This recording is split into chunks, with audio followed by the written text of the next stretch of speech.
नमस्कार, आपलं स्वागत आहे जेएस किचनमध्ये। आज आपण बनवणार आहोत वरण चिकोल्या। सर्वात आधी 1 कप तुरीची डाळ धुवून कुकरमध्ये शिजवून घ्यायची। तुरीची डाळ शिजोपर्यंत आपण टोमॅटो, मिरच्या, कोथिंबीर कट करून घेऊया।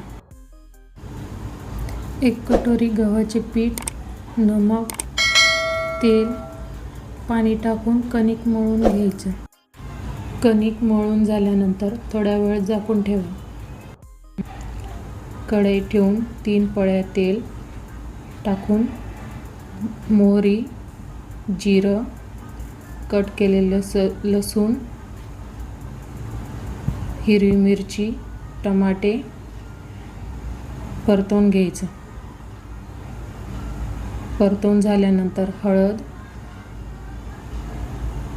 धने पावडर, हिंग परतवून घ्यायचं। शिजवलेली तुरीची डाळ टाकून परतवून घ्यायचं। थोडं पाणी टाकून स्वादानुसार नमक टाकून घ्यायचं। हाताला तेल लावून कणिकेचा एक गोळा तोडून घ्यायचा। त्यानंतर तेल लावून पोळीसारखं लाटून घ्या। लाटून झाल्यानंतर पाटोडीच्या आकाराने कट करून घ्यायचे।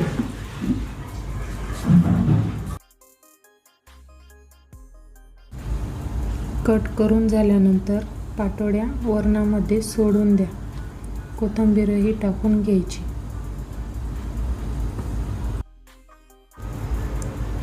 पाटोड्या टाकून झाल्यानंतर 10 ते 15 मिनिटे शिजवून द्यायचं।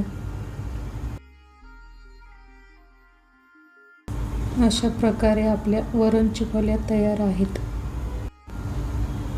असेच नवीन व्हिडिओ बघण्यासाठी जेएस किचनला सबस्क्राईब करा।